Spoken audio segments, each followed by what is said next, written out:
8 नवंबर 2024 ये वो दिन था जब भारतीय विधि जगत के पुरोधा honourable chief justice of India doctor D Y Chandrachud का सीजीआई टेन्योर कंप्लीट हो गया। इनफैक्ट अभी जब आप ये वीडियो देख रहे हैं तो वो already farmer chief justice of India हो चुके हैं।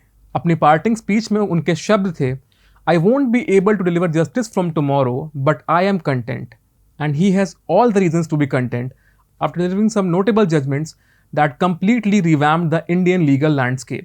आज इस वीडियो में हम उन्हीं कुछ चुनिंदा लैंडमार्क जजमेंट्स की बात करेंगे जिनका वो हिस्सा थे। नंबर 1, जस्टिस के.एस. Puttaswamy versus union of India. 2017 का ये काफी प्रचलित केस जिसमें रिटायर्ड जस्टिस के.एस. पुट्टास्वामी ने आधार एक्ट की कॉन्स्टिट्यूशनल वैलिडिटी को चैलेंज किया था। इस केस में जस्टिस चंद्रचूड़ ने कहा था कि आर्टिकल 21 के तहत privacy was an intrinsic part of the right to life and personal liberty and also a part of the freedoms guaranteed by Part 3 of the Indian Constitution। Number 2, Navtej Singh Johar versus union of India.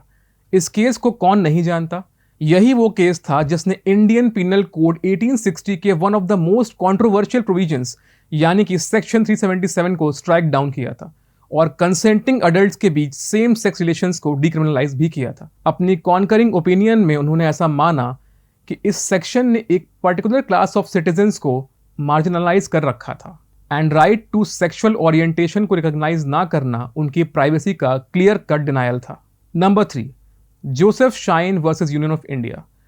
Former chief justice of India justice Deepak Mishra की 5 जज bench ने इस landmark case में Indian Penal Code 1860 के section 497 जो कि adultery को एक ऑफेंस मानता था उसे डिक्रिमिनलाइज किया था। अकॉर्डिंग टू द बेंच ये आर्केइक और पेटर्नलिस्टिक प्रोविजन वॉयलेटिव था article 14, 15 and 21 of the Indian constitution. अपनी कॉन्करिंग ओपिनियन में उन्होंने लिखा था, the law in adultery is a codified rule of patriarchy और कहीं ना कहीं यह विमेन को मैरिटल बॉन्ड के अंदर एक लोअर पेडेस्टल पर रखता था। Number 4, Indian young lawyers association versus state of Kerala.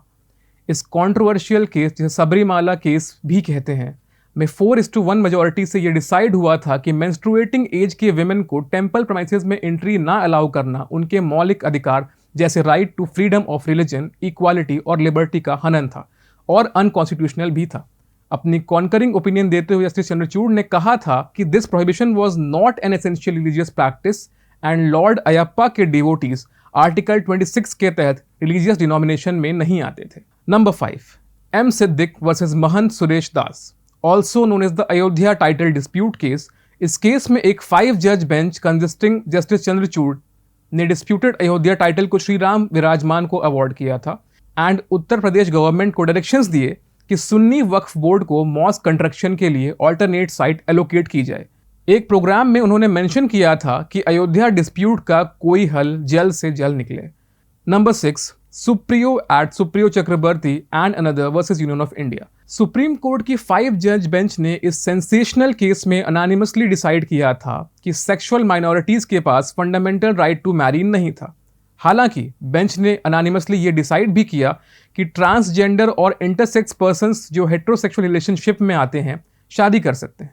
इस जजमेंट में जस्टिस चंद्रचूड़ की ओपिनियन थी कि special marriage act 1954 non heterosexual couples को एक्सक्लूड करके किसी तरह का डिस्क्रिमिनेशन नहीं कर रहा था और स्पेशल मैरिज एक्ट 1954 को अनकॉन्स्टिट्यूशनल घोषित करना इंडिया को प्री इंडिपेंडेंस स्टेज पर लाकर खड़ा कर सकता है। नंबर 7, इन री article 370 of the constitution of India. 11 दिसंबर 2023 को सुप्रीम कोर्ट ने यूनियन गवर्नमेंट द्वारा आर्टिकल 370 को एब्रोगेट करने के मूव को अपहेल्ड किया था जो जम्मू एंड कश्मीर को स्पेशल स्टेटस ग्रांट करता था। इस फैसले में सारे जजेस ने यह माना कि आर्टिकल 370 एक टेम्पररी प्रोविजन था जो जम्मू एंड कश्मीर की तत्कालीन स्थिति को देखते हुए बनाया गया था।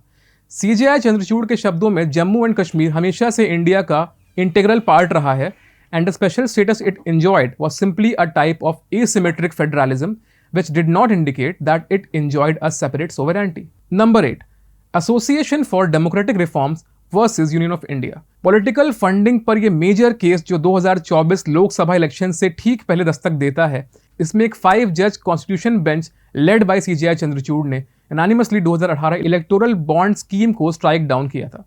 बेंच का मानना था कि ये स्कीम वोटर्स के राइट टू इंफॉर्मेशन का वायलेशन था, which is enshrined under article 19 clause 1 sub clause A of the constitution of India.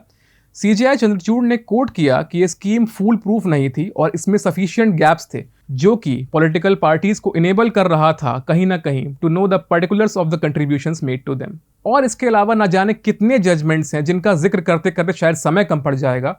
बहरहाल honourable justice Sanjeev Khanna is the new and 51st chief justice of India. अपना tenure commence करने से पहले he was the executive chairman of the national legal service authority and a member of the governing council of the National Judicial Academy, Bhopal. We hope that he carries forward the legacy which has been left by Justice Chandrachud and illuminates this revered and dignified position by the judgments he delivers.